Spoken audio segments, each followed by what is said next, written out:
4 PM news network में दोस्तों आपका स्वागत है। मैं हूं आपके साथ राशिद ज़हीर। भारतीय जनता पार्टी साउथ में अपनी ज़मीन एक ज़माने से तलाश कर रही है, लेकिन वहां पर उसको कोई ख़ास कामयाबी कभी नहीं मिली।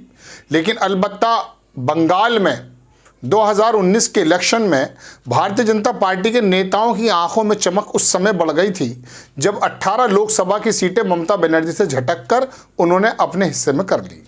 उसी वक्त से लगने लगा था कि बंगाल उनका अगला डेस्टिनेशन है और हिंदी पट्टी की तरह बंगाल और साउथ की तरफ वो लोग मूव करेंगे। लेकिन जब विधानसभा के इलेक्शन हुए तो पता यूं चला कि ममता बनर्जी ने उनके उस गुब्बारे के अंदर पंक्चर कर दिया और उनको बुरी तरह से हार का मुंह देखना पड़ा। लेकिन फिर भी भारतीय जनता पार्टी के अंदर एक बात तो ये मानी जाती है कि वो हार नहीं मानते।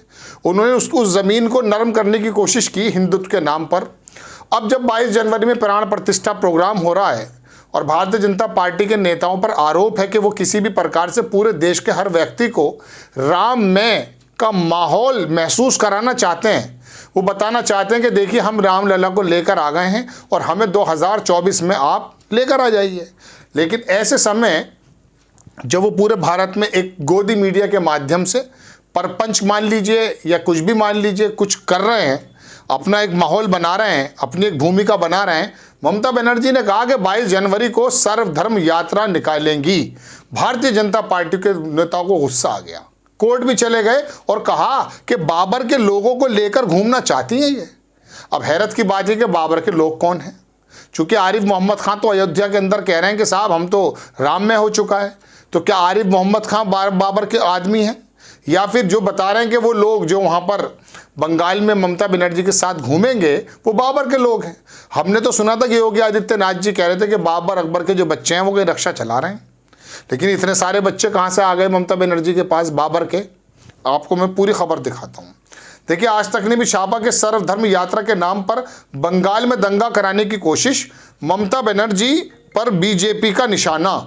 पश्चिम बंगाल में मुख्यमंत्री ममता बनर्जी सर्वधर्म यात्रा निकालेंगी, जिसको लेकर बंगाल बीजेपी के चीफ सुकांता मजूमदार ने कहा कि टीएमसी वाले सर्वधर्म यात्रा के नाम पर दंगा कराने की कोशिश कर रहे हैं। ठीक, आगे लिखते क्या हैं?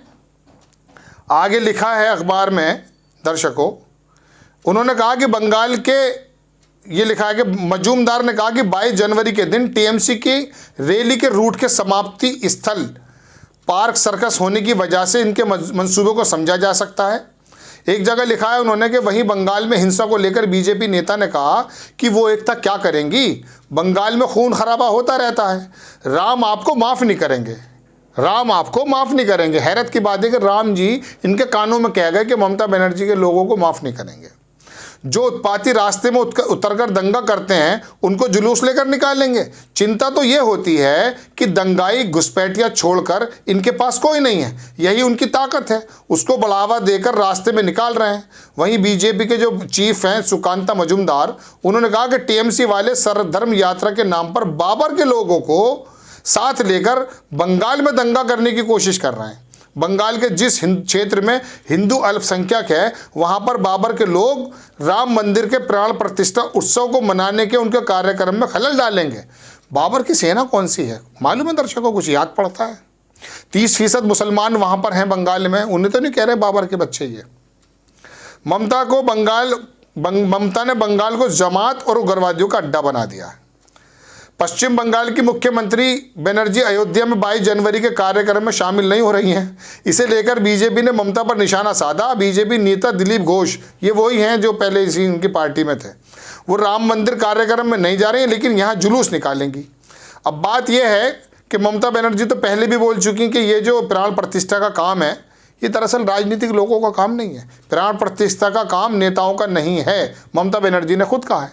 अब बात यह दर्शकों कि अगर मिसाल के तौर पर पूरे देश को आप 1000 ट्रेनें चलाइए, श्री रामचंद्र जी के भक्तों को लेकर जाइए, उसमें आपको कोई भी प्रॉब्लम नज़र नहीं आती। एक पत्रकार कह रहे थे, मैंने पहले कई बार अर्ज़ किया कई जगह, कि अगर किसी ट्रेन पर 4 पत्थर मार दिए तो दंगा हो जाएगा। अब जाहिर सी बात है, हर तरह के लोग हर कौम के हर समुदाय के अंदर होते हैं। आप लोग हंगामा करते रहिए, रैली निकालते रहिए, तलवारबाजी दिखाते रहिए, हथियार लहराते रहिए, हैं, तमाम चीज़ें करते रहिए और उम्मीद ये करते हैं कि कुछ होगा नहीं, तो आप भट्टी पर क्यों लेकर आ रहे हैं देश को? ज़रूरत क्या है आपको? भाई सर्वोच्च न्यायालय ने इसका आदेश दिया है, वादी दूसरे हैं, आप कौन हैं? मैं कौन, मैं खां बिला वजह आप क्यों जा रहे हैं वहाँ? सोनिया गांधी नहीं जा रही तो वो सोनिया खान हो गई, ममता बनर्जी नहीं जा रही तो वो जो है बांग्लादेशी, मतलब क्या मतलब है?